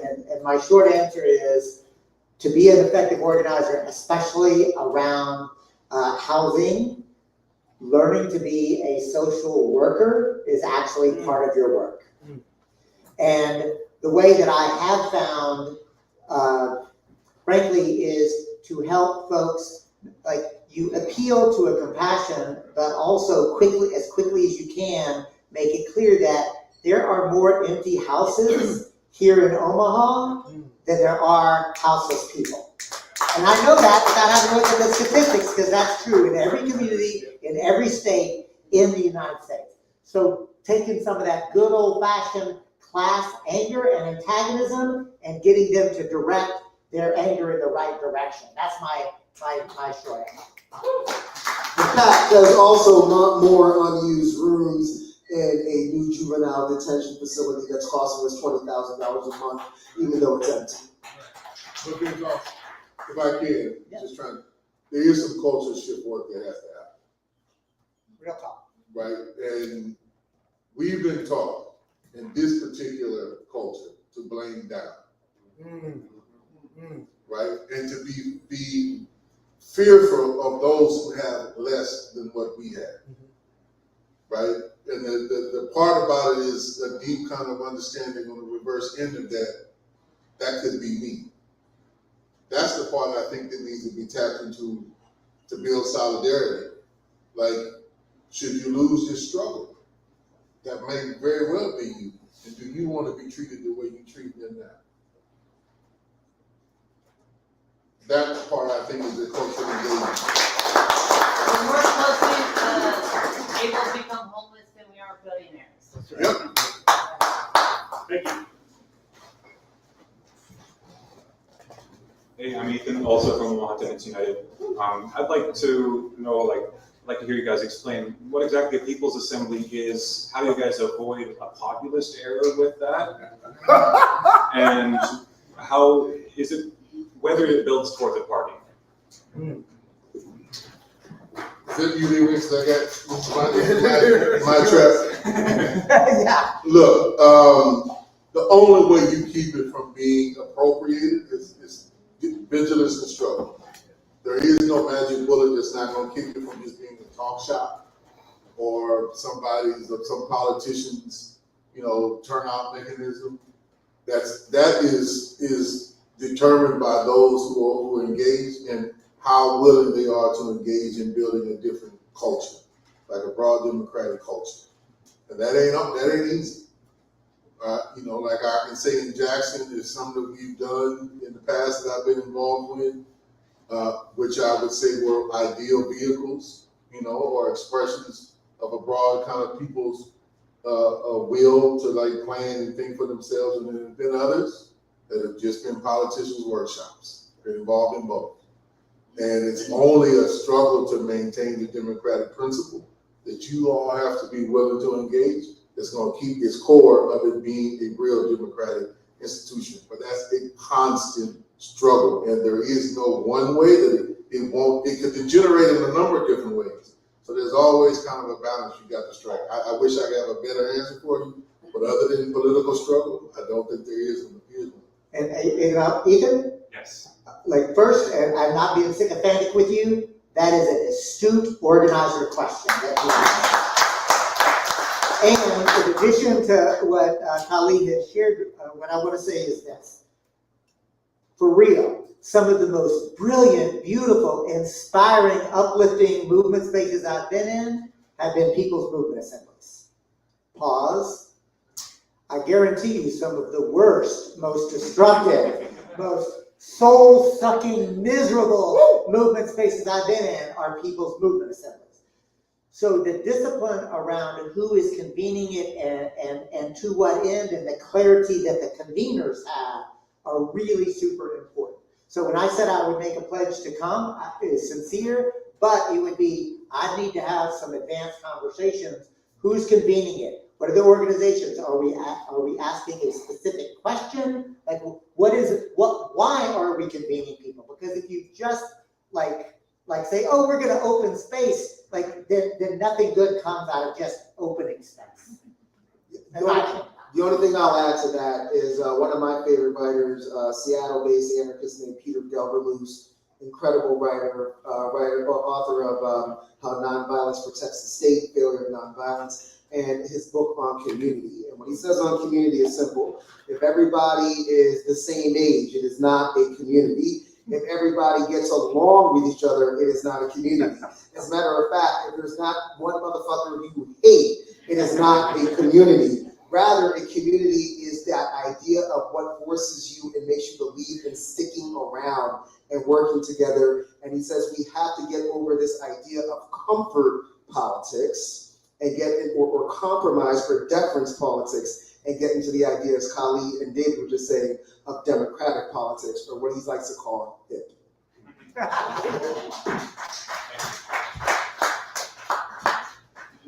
Hi, I'm Rachel. I'm Anthony.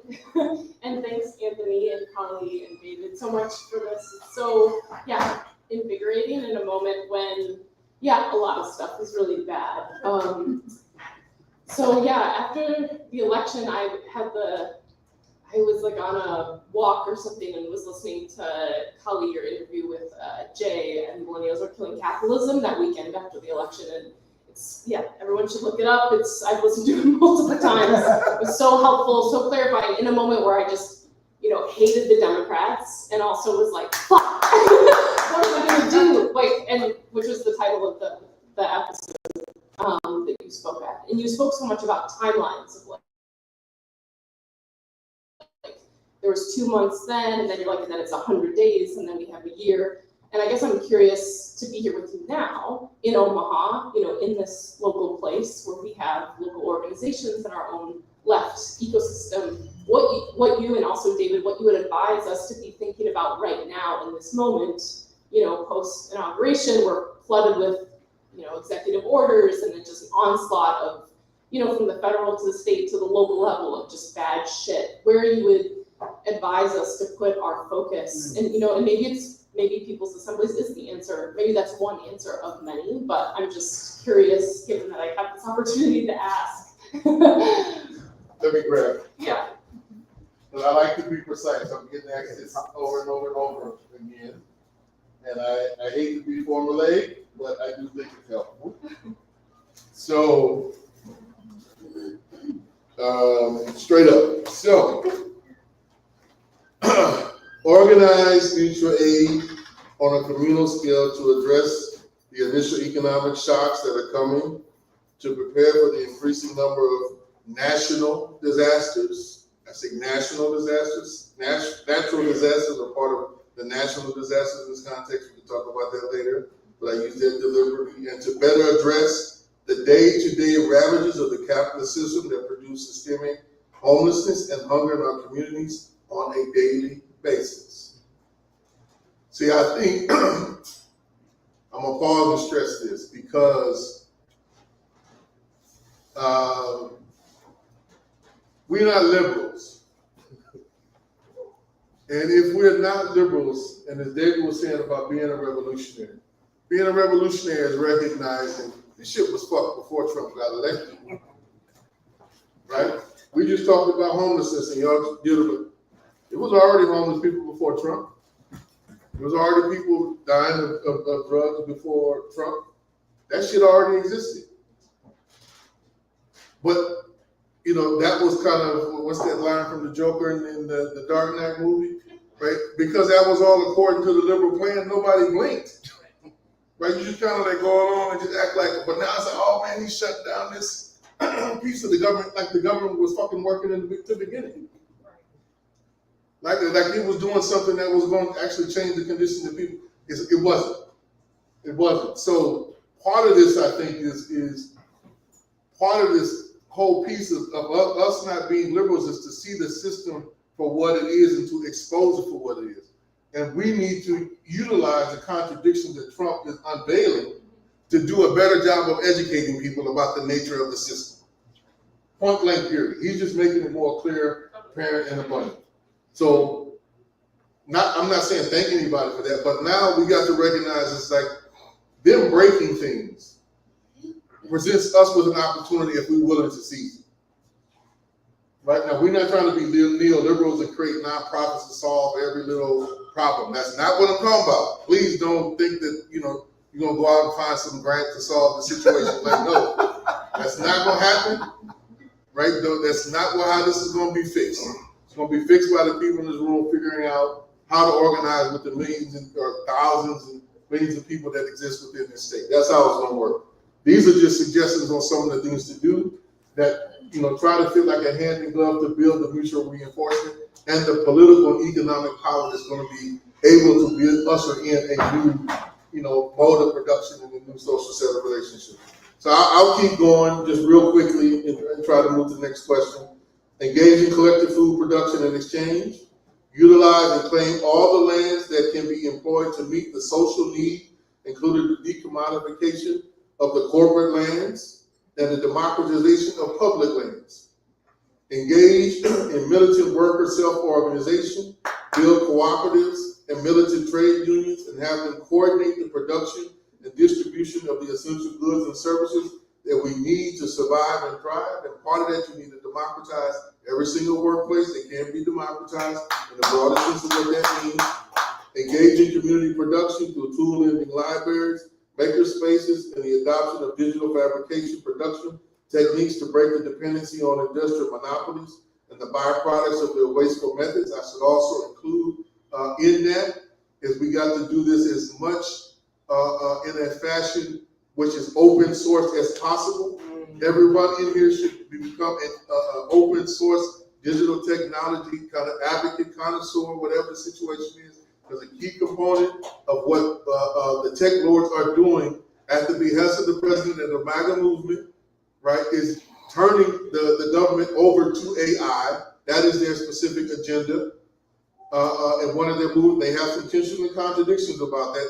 So they may not win. It's not clear which side of their, fucked up movement will win, but it's one that we need to be mindful of and try to interject on. And so there's a particular component. Because if you try to do what I just said, utilizing their technology, remember they can always back in the way to sabotage. So if we don't go to open source, right, and or create our own methods, we'll be subject, to their predatory behaviors. The last 2 points: defend your peoples and communities and protect what you build in the organization of self-defense committees. Take that very seriously. And then organize peoples or popular assemblies to plan and coordinate all of these activities to ensure that all those who engage have their needs directly met. That's a program I submit to you that you all doing right now. I'm going to jump in very quickly. Oh, that what colleague, I see some of you taking notes, and that's fantastic if it helps you to remember things. I'm happy to tell you that Kali is doing, and this is, I'm fussing at you, you did not mention the Build and Fight educational series every Tuesday, available on the Cooperation Jackson, all of the socials. Jackson Rising is the best site. So this is something that we are all, those of us who are comrades who are throwing down like this are doing this. We're experimenting with it. We're sharing it. And I want to be clear, we're not just trying to build up the People's Network for Land and Liberation. We're trying to build out and scale it out. When Kali said that we need you, it wasn't just an applause line.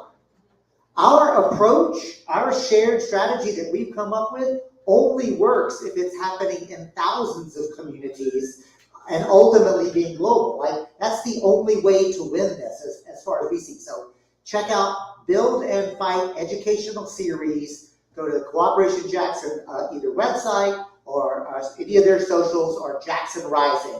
And that's where you'll actually see this laid out in a very systematic way. And just real quick, Build and Fight, not to be confused with Block and Build.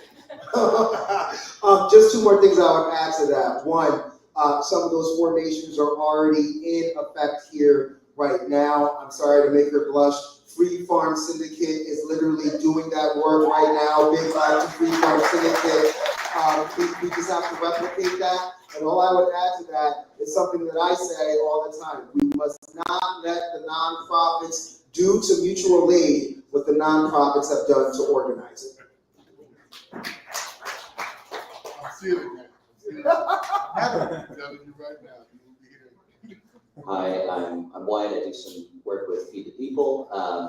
It's a question about the People's Assemblies. So it seems like People's Assemblies are sort of like a seedbed for local democracy. You might think of it like that.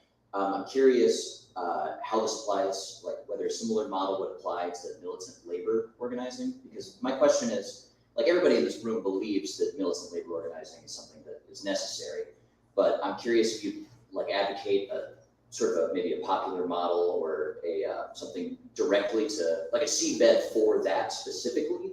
I'm curious how maybe you've done something to foster that in the past. Look, trying to demystify this notion. You already know what a People's Assembly is. Like every time you get together with your comrades and make some decisions, you engage in a little People's Assembly. So just take that and put it up, and how do you bring people that you don't know, right, into a process of making some decisions with all of the possibility and the dangers that come with that. So you got to bring, all the best elements of being open, but all the sound judgment you have about being infiltrated, or there being just folks who come to run their own agenda. All those different things that you have to be mindful and aware of. It goes back to what I was saying. It's the struggle, ultimately, and being willing to struggle in a democratic way. That's the critical piece. Because we've all been to meetings where they say it's a democratic space. The decision already been made. You just there as a problem, right? That's not an assembly. Okay, you're talking about something different. Of like, here's a genuine question. It could be, make it simple and practical. There's some land out there that needs to be cultivated. Who's willing to join us in, cultivating it? Then all the different questions. Well, who owns it? And who does this? And does that matter? All of the X, Y, and Z. Who's willing to take a risk if it is privately owned? Like, to engage all of those critical questions in an open group, in an open process. That's when you start to do this critical engagement, right? So I like how, our comrades to the deep south, in South America, in particular in Venezuela, they, popularize this term about protagonistic democracy, right? That is ultimately what we're calling for and pushing for, right? Is to encourage folks to be protagonists in their own liberation, right? They get out there and like struggle and be active. So please don't think that there's like a secret sauce to like an assembly. Some of them can be small, some of them can be hundreds of people. And most of y'all, from what I can see, are old enough to have been around and maybe engaged in some variant of Occupy. Occupy was a great illustration and a terrible illustration, like David said, depending on what phase of Occupy you came in and where you came in. It had both sides to it, right? Sometimes it was brilliant and lovely and moved things, and folks created committees and campaigns and all the different things that came out of it. And sometimes it was just big old blame games or pointing fingers. Both of those are inherent to all the different contradictions that exist in our society. But we just are making an argument that if we don't deal with these broad things in a broad democratic manner, then we'll fall to some of the shortcomings. To be blunt, we'll fall to some of the shortcomings that happened in the Soviet Union, right? Fully agree with what they were trying to do, their methodology of accomplishing it. I understand why they adopted that methodology in a world that was hostile to them, but not being able to make the democratic turn limited the possibility of what it ever could be. And that's part of the fundamentalism why it collapsed, right? We need to learn that, not be ashamed of it or anything. All those experiences of the 20th century of folks who struggled and died to try to change the world and made mistakes along the way. The issue now is to learn from those mistakes. What we're putting forth is for all the anti-democratic stuff that existed in the 20th century, we need to make a struggle with some of the same limitations around infiltration. Because look, don't believe that this society is just going to let us do something different. Do not be naive in thinking that once stuff gets in motion, they won't send infiltrators to disrupt it, to destroy it. They will. Get prepared for it. Get prepared for it by building deep relationships ahead of time, so you know who's in your community, what they represent, where they're from, and where they are vulnerable, right? How much debt you got. Like what you're doing, you know, behind closed doors that might be detrimental that you don't want to come out to the light, but maybe bring it out to the light so it's not detrimental to it. Like, you know, radical transparency, all those different things. We have to figure that out and learn that, and it takes time to do it. It's not a magic bullet to it. It's just deep organizing. People's Assembly at its best is just deep organizing. You got to do it again and again and again. It's not like you're gonna do it one time and it's subtle or fixed or finished. It's not a finished product. It's a process. So we got 2 more questions, and then I'm gonna go run to my car and get some posters so Dave and Kali can sign them, and then we'll close up. So my dear comrade Najee, and then one more, and then we'll close it up. Hi. I don't get the opportunity to talk to people who have had longer standing experience in activism life than myself. So this question is about the roller coaster that is the momentum behind all of the movements. So in my lived experience, I've been around for the Black Lives Matter movement in 2020, rode that wave, helped connect me with Omaha protests, got arrested multiple times, got assaulted multiple times by police, rode that wave. Jumped back in now, like that died. So it was 2020, high rise, summer of freedom, great. People lost interest at like the end of 2021, and then it was just kind of downward fall from there. And you can't look at the community and really see a lot of the organizers that were around from 2020 still actively doing work now in 2025. But then Palestine hit. So then 2023, we got another leap in the roller coaster of, okay, now we're end of 2023, into 2024, there's another roller coaster of a different set of people. And then in between there was a My Body, My Choice group that also roller coastered up and roller coastered down. So I guess my question is, as an organizer that works in all of these spaces across multiple, because I consider myself a human rights organizer, right? So anything that has to do with human rights, you'll see me there. But I want to know, what is the best way to utilize the momentum of this roller coaster reality? Because again, you guys were around for a lot more movements and a lot more. Yeah, but I'm saying, like in my experience, you know, I didn't get into it. I was there for like Obama and the yes we can, change we can believe in bullshit. But then I witnessed, you know, like the little rise when Trump got office the first time, and so now I'm seeing this rise again of when everybody feels like they're persecuted equally, then people are more apt to participate in the anti-oppressive efforts. But what is the best way to form something that has sustainability, that can read and catch those uprisers, like, and be prepared for it?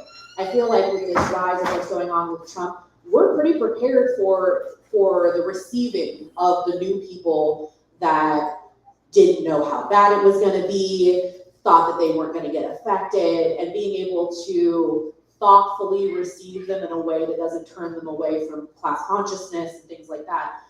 But in the future, what are other ways that you would suggest are ways to be able to thoughtfully and gracefully catch the people that are going to be awakened during this roller coaster process, so that they feel engendered to also fight for human rights and not just the one issue that is currently affecting them, and keep them going for a longer amount of time? I'm gonna jump in here because that's another astute, brilliant organizer's question, and I wanna honor the question and to say this. I'm not being like sycophantic to you or Ethan or any of the other folks here, but like, I take you very seriously. Sometimes I take organizers more seriously than I think they take themselves. I'm not saying you, I'm saying, because I want to take this and say, like, without being elitist about it, like those of us, it's sort of like if I, as a person with my body, say I'm an anti-racist person, I expect Kali and Anthony to hold me to a higher standard, because I just claimed the space. If with a penis, if as a man I say I'm a feminist, I expect you to hold me to a higher standard, right? So I'm level setting there. So what I'm saying to you is I'm going to hold you to a higher standard, right? Because you have invited it. And so if you're inviting it, and anybody for whom this fits, like, I cannot stress enough political education and actually developing a level of theory, and not like so that you can be a good movement Trivial Pursuit player, but like Amilcar Cabral, the great African revolutionary, right? Like with guns, said theory is a weapon. And so, again, it's not dogma, but it is a set of conviction, and it is a commitment to trying to understand what is happening and what role it is that you have. So what I would say is, I understand that different people are inspired and motivated by different things. And I try to make sure that there is a menu on my buffet that you can, if you want to do direct action, if you want to do political education, if you want to do service work, if you want to do mutual aid, like our job ought to be to make sure that there is a really delicious buffet where people can really get nourished. And for you, what I would say and invite you into is a study group with your peers. Because what I would say, and again, I'm not being sycophantic to you now, a lot of the people that you're organizing with are not going to be your peers. Because they don't have the level of dedication and years and experience that you have, right? Again, everybody has value. Everybody has a skill set or so forth. But acknowledging, like, if you have a problem with your car, I am not equal to a mechanic. Just like that. So that's how I would answer that question. And I would happily have a one-on-one. Yeah, no, because this is our last question, and then we gotta get off the stage, or Zach is going to be back down on matrix. Hello, sorry, I'm slightly nervous, so I hope I say this right. My name is Nyadok, I'm first generation South Sudanese here in Omaha. And I guess my question kind of goes to the point you were just talking about knowledge and theory being key. I have experienced myself and even my siblings and my cousins and people that I've spoken to within my South Sudanese community about the barrier that is like education and this idea of like verbal gumbo that exists in a lot of organizing spaces that are present. So I guess my question to you guys is, do you have any commentary to give us on how to like overcome that barrier of people who come into spaces wanting to do the work and wanting to be on the ground, doing the grassroots work, but almost being bombarded with all of these isms and all these things that are, words are important, language is important, but also it can be divisive. Yes. So I guess, any commentary on that? Well, since I'm the one who's going to answer that, I want to be clear, and this is, I'm quoting Kelly, break it down without dumbing it down. If you cannot explain white supremacy to an 8-year-old, you really don't understand, right? And so, like, I've happily talked more about that. But again, the political education is to just help people understand how the world actually operates. That's what I'm getting. There's another dimension. I was a teacher for over a decade, high school teacher. And I used to get shit from some of the other teachers, particularly when I taught, like social studies, for using quote unquote advanced text of things that they didn't think that the students, most of them, this is in high school, probably had about a 4th or 5th grade reading level. They're like, oh, they're not going to understand these words and they're not going to do X, Y, and Z. And I would look at them and say, the difference is, I don't make them feel bad for not knowing that word. I don't make them feel stupid for not knowing that word, right? They have the capacity to learn just like you, just like me. If you exhibit your belief that they have the capacity to learn, people will tend to start upping up their game. But if they can read in your body language, you think that they're stupid, or that they somehow less than you, they're gonna pick that up and reject that shit in a minute. Don't care what you're saying or whatever. Your body language is telling me everything I need to know, however something. So part of it, and what I'm hearing and what I'm kind of reflecting back, part of the problem ain't the language. Part of the problem is the culture of the people who are doing the organizing, right? And what they actually carry and portray about how they engage with other people, right? Because everybody has the capacity to learn damn near anything, right? Given time, resources, and some shepherding, right? That's to me what it means to be human. Something that doesn't mean some of us are more apt for math or more apt Those things are true, but balance it all out. The capacity is there. Do we believe that you have the capacity? Do we treat people around that? So I think sometimes we get into this whole thing around, well, the language is to this and language to that. And I always tell people, I remember one of the first times I've had the opportunity to travel a lot, the world, growing from a young age. And I remember one of the first meetings, I think, where were we at? It was with my father. I think we were in Haiti. And it was very clear to me that most of the folks that were in this meeting, it was like a peasant meeting out in the countryside. Most of those people couldn't read or write. And the practice generally was, they were actually studying Capital Volume 1. I think it was like 9 or 10. Couldn't read or write. And so there was one person who could read and write, who was reading the book to everybody and engaging the dialogue with everybody who was there, right? In an open conversation. And it wasn't didactic, meaning they were being talked to or just preached at. It was a give and take. The level of conversation I heard there is about 90% higher than anything I've ever heard in the United States. And I've seen this in South Africa, I've seen it in Brazil, I've seen it time and place. So it's like there's a level of a kind of American anti-intellectualism which has permeated the left, which is about not believing that our folks have the capacity to build spaceships, right? Or build whatever the fuck we want to build, right? Like you can do it. We just need to create the conditions that enable you to be able to do it. And that's the piece that I'm like, nah, you can't tell me, the kids out there, don't tell me. Because my experience, you teach them to, look, don't come with me that bullshit. Because I done been in places where, my kids are poor, but they ain't Haiti poor. And I've seen people do that. So I don't accept your limitations of what they can and cannot do. And I try to project that as a confidence from having that experience and being like, you can do it X, Y, and Z. I wasn't the smartest kid on the block. I know what real intelligence is, what I consider. But I think that the biggest thing is how you treat people, right? And do you demonstrate a capacity and their knowledge to learn? And if that exists, then people invest in that and people will pick up.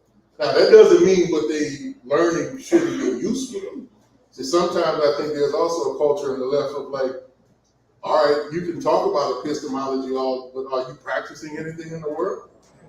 Are you doing anything that you're talking about that you can make practical or relevant or bring somebody into? Because that is how they really, at the end of the day, observation and participation, I think, is the greatest teacher. Are you doing something people can engage in that's real, concrete, and material?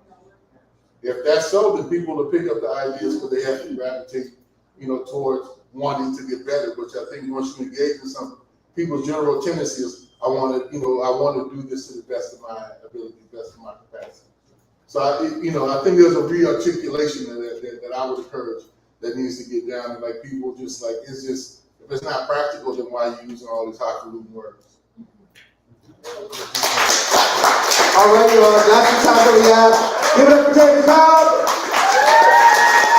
Give it up for the Cobb colleague, Akuno.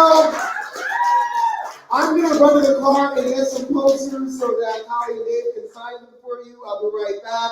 Give it up for Zach and the entire crew at the Assemblies. Give it up for yourselves. Love y'all. And stick around for a little bit. Thanks again.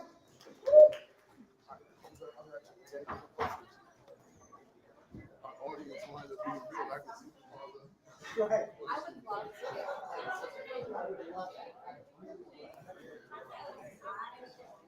All right, thank y'all for tuning in.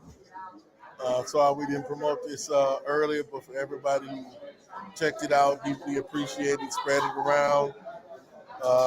Share it with your friends, comrades. Tell them to like it, pick it up, leave questions, etc. Definitely try to get to everybody in terms of comments, etc. And with that, signing off.